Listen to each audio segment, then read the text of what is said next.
Hey everyone, welcome to my channel, Sport Bike Menace. This is part 2 of the worldwide bearings and changing out your stock bearings to this.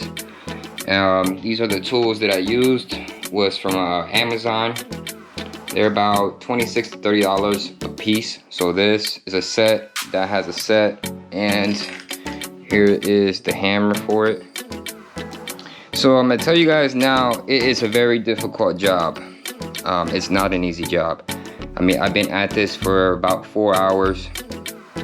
So it could have been cleaner, like an easier job if you got the correct tools.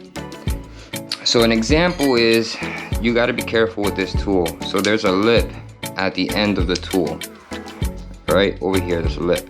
So that lip has to grab the edge of, it'll be this side. So it got to grab the edge of that. It can't go further in where it's grabbing there's a tube inside there.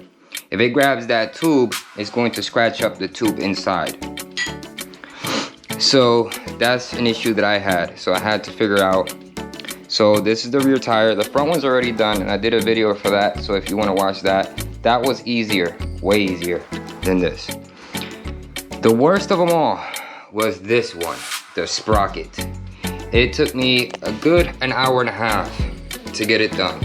So tricks that I used to get it out: one, you grab 3 rolls of tape so it can lift off the ground, and you want to knock it out. You got to take it out that way. It can only go out one way. So yeah, that was a pain in the ass. I used Motion Pro. If I can grab it, Motion Pro lube. So I lubed it up. I also heated it up with a torch, and that, even with that, was being a pain in the butt to come out. I used a flathead towards the back to knock it out. That's a big problem. Don't do that, because that was digging into the metal inside here. So that was a big no-no. So what I did was used the same tool, and I split it open as far as I possibly could. So I made it as wide as possible and put it around there that it'll fit way over it, and then start hammering down on this. So I didn't even use the hammer, the sliding hammer. I used my other hammer to hammer that piece down. So an example, I used that. And since it didn't fit all the way, so what it was doing, it was jumping around side to side and basically knocking it out. So that's how that happened. And the same thing with this. So when you're trying to do this, one side has a bigger gap than the other side. So you want to get the one that has the biggest gap, that tool will fit in.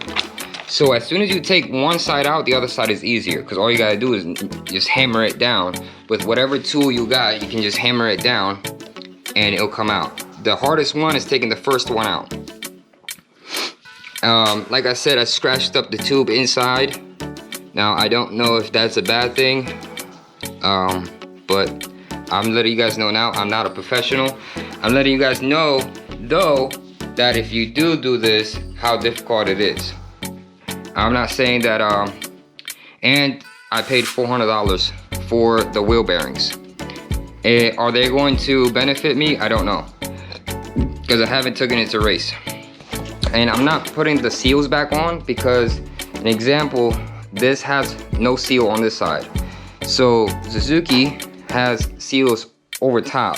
So you take this out, and then you'll see wheel bearings like that. Now from Worldwide, there's a seal here up front and there's a seal in the back. So your wheel bearings won't go bad unless you neglect your bike. So I'm not planning to put seals in there, because I'm trying to avoid as much friction as possible to go drag racing next year. And here goes the MR12.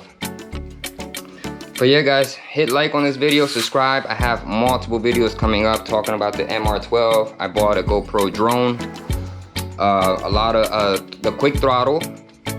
I got the brake reservoir, So there's a lot of pieces that still needs to be put on. Oh, I'm also doing the exhaust wrap, and I also painted the exhaust. So there's multiple videos to be made and edited. So guys, ride safe, stay safe. If you guys have any questions, put them in the comments, and I'll let you guys know what questions you guys have. I'll probably be able to answer them. But as you can see, worst one of them all. You're gonna hate doing this job, I'm telling you that now. And make sure you got rags on the floor so you don't damage up your rims or your rotors. Alright guys, I'll see you guys on the next.